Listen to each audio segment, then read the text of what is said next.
Hey everyone, welcome to Wealth Redefined. I'm your host, Michael Reynolds, certified financial planner and owner of Elevation Financial. You can find me on the web as always at elevationfinancial.com.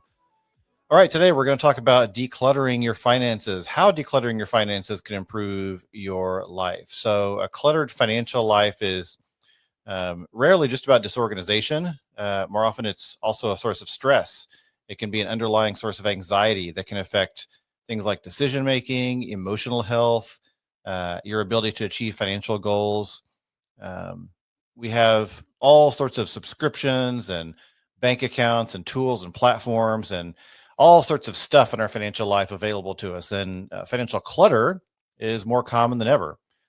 Um, so when you take the time to simplify and streamline your financial life, you're likely to find more than just money. You might also achieve more clarity, more calm, more confidence. And so I'm a big believer in simplicity and decluttering, not just your financial life, but your life in general, but especially your financial life.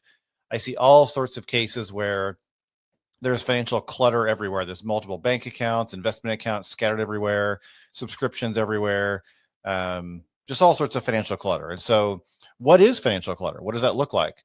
It can take a few forms, physical and digital. So, things like old unused bank accounts, multiple credit cards that aren't being used, or maybe they are being used, but there's just too many of them.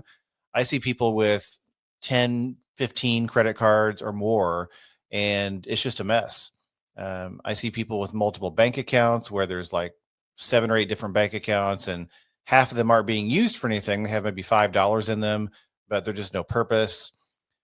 I see people with subscriptions all the time, subscriptions that are not being used, just monthly or annual subscriptions that are just wasteful, not being used for anything, but they just were there and not canceled. Um, in the physical side, it can take the form of drawers full of unopened financial statements, um, or maybe a fragmented approach to budgeting. Maybe you tried budgeting with different apps, and you've got spreadsheets everywhere, and things don't talk to each other. So anyway, there's all sorts of forms that financial clutter can take. On its own, any one of these might seem harmless, but it adds up. Over time, all of this stuff kind of adds up to create kind of a maze or a system that's hard to navigate. It can lead to what's called financial leakage, which is money going out the door that shouldn't be going out the door, and wastefulness, and just a general feeling of not being in control. So, what are the hidden costs of financial clutter? You might not feel it right away, but the costs are pretty real. So, one is subscription waste. There's a 2022 survey by CNR Research that found that 74% of respondents said it was easy to forget about recurring subscriptions, and 42% of people had stopped using a subscription but forgot to cancel it. Almost half of the people surveyed had a subscription they forgot to cancel.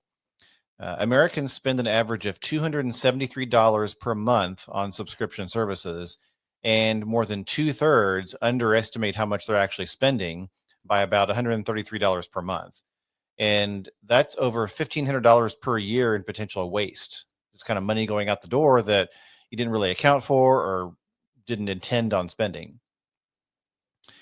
Financial clutter can also result in things like missing credit card payments, which leads to late fees and interest, overdraft charges, or even inactivity fees on dormant accounts. Also, with investment accounts, if you have maybe old 401ks that are not rolled over anywhere, or old investment accounts you're not paying attention to, they might be sitting in high fee mutual funds or low yield money market funds, which can be an opportunity cost because they're not growing like they should. So, what about the psychological toll of financial disorganization? It can lead to stress and decision fatigue. There's research published in Psychology Today that found a strong link between clutter and increased levels of cortisol, which is the stress hormone. And this applies to finances too. When your accounts, your subscriptions, your tools are disorganized, every small financial task becomes more complicated than it needs to be. And that often leads to procrastination and decision fatigue. Every login, every search for a document, every where did I put that kind of thinking is another drop in that stress bucket, so to speak. So when your finances are disorganized, it makes you not want to deal with it, right? And that can lead to avoidance behaviors because over time, People with cluttered finances often develop avoidance behaviors. Bills go unopened, budgeting is skipped because it's overwhelming, investment accounts aren't reviewed, and the result is a cycle of guilt and stress that can reinforce inaction. So that leads to avoidance behavior. So for many people, cluttered finances can trigger deeper emotional patterns tied to fear, shame, or scarcity mindset, especially those with previous financial trauma. So, why does it matter? Why should you declutter your finances? Well, it's about freedom. You get clarity and focus if you declutter your finance. When you streamline your accounts and your subscriptions, it gets a lot easier to see where your money is going, and you can then direct it with purpose. You're not spending mental energy tracking down balances or wondering which bill is due next. You're also better at cash flow by cutting out what you don't need. Things like subscriptions, redundant insurance, excess accounts, you're freeing up money to use more intentionally. And that might mean growing your emergency fund or investing in your future or just enjoying life with less financial stress. Can also lead to reduced anxiety. Financial clutter can lead to higher levels of anxiety. Organized finances can be correlated with stronger feelings of control, with optimism, with resilience. And you can also get increased confidence because when you manage your money well, you have greater confidence in general. Gives you better decision making, fewer tools and accounts to manage, and it's just easier to deal with your money, which gives you more confidence. So, how do you declutter? How do you declutter your finances? So, first, you want to take inventory. So, identify everything you currently have, which includes things like all checking and savings accounts, all credit cards, even the ones you're not using, loans like mortgages, debts, credit cards, student loans, HELOCs, everything, car payments, retirement and investment accounts, subscriptions and recurring charges, and things like budgeting tools and apps you're using, and spreadsheets, even. So take inventory of everything you have, get it all visible in one place, whether it's using an app or a spreadsheet or a piece of paper, doesn't matter. Then close or consolidate redundant accounts. Ask yourself, do I need 4 checking accounts?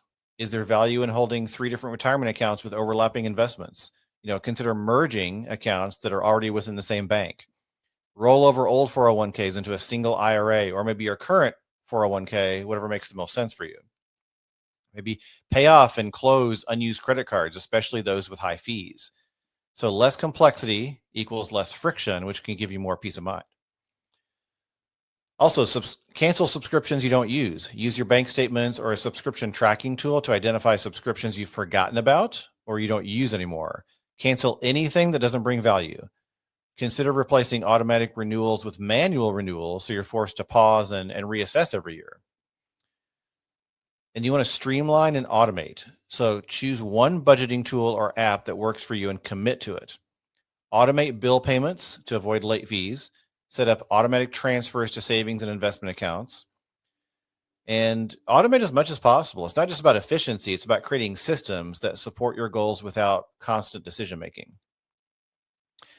Also, schedule monthly financial check-ins. Don't let clutter creep back in. So schedule a 30-minute check-in every month, either with yourself or with a partner, to review your spending, track progress toward your goals, cancel any new subscriptions you don't use, and make sure you're aligned with your values. So those check-ins are kind of your guardrails. They keep you on the path you've really worked hard to create. So there really are rewards to decluttering, the mental and emotional rewards. So it can give you more time and energy, fewer platforms to log into, fewer bills to manage, less paperwork. That can save you time. Also, stronger relationships. Financial stress is one of the leading cause of conflict in relationships. So when your finances are organized, conversations about money become less emotionally charged and more collaborative. Also, you can align with your goals better. The financial clarity you get helps you align your money with your values and really focusing on priorities. Also, it can lead to better sleep and mental health. Clutter can be linked to higher levels of stress, which can result in poor sleep quality, increased symptoms of anxiety and depression, and general stress. So the brain craves order. And so when you remove financial chaos, you create space for that calm. So financial minimalism is not about perfection. It's about intention. So what does it look like? Choosing tools and accounts that serve a clear purpose. eliminating what doesn't add value, saying no to digital noise and unnecessary complexity, and keeping systems simple and sustainable. So think of it like a capsule wardrobe for your finances, just the essentials, carefully chosen to support your lifestyle. So just a caution, avoid the trap of over optimization. There is such a thing as too much decluttering. So, in the pursuit of simplicity, don't close accounts you might later need or cancel services that you might need later. So just find balance, don't overdo it. And so ultimately you get a lot of freedom through simplicity. I see this all the time in my work with clients. I often see individuals or couples sometimes where, they've complicated their finances so much that they just don't want to look at their accounts. They don't want to look at their statements. They don't want to deal with any of it.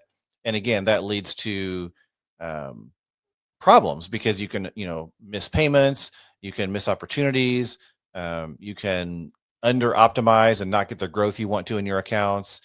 You can spend too much or more than you need to on subscriptions. You can just kind of let things get out of control. And this really does lead to tangible issues in finances. And so start taking small steps toward decluttering, cancel one subscription, consolidate one account, automate one bill.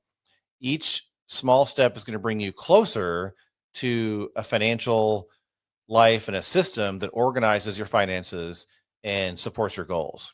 So declutter little by little, and you should find that you will have lower stress and more control of your money and more control of your finances in general. So keep that in mind. And with that, as always, you can reach me on my website, which is elevationfinancial.com. You can feel free to send a message there or through social media, or better yet, if you're interested in becoming a client or just want to chat more one-on-one, a little bit longer, just feel free to book a free consultation on my website. All right, with that, thanks for joining me today. Have a great day. We will see you next time.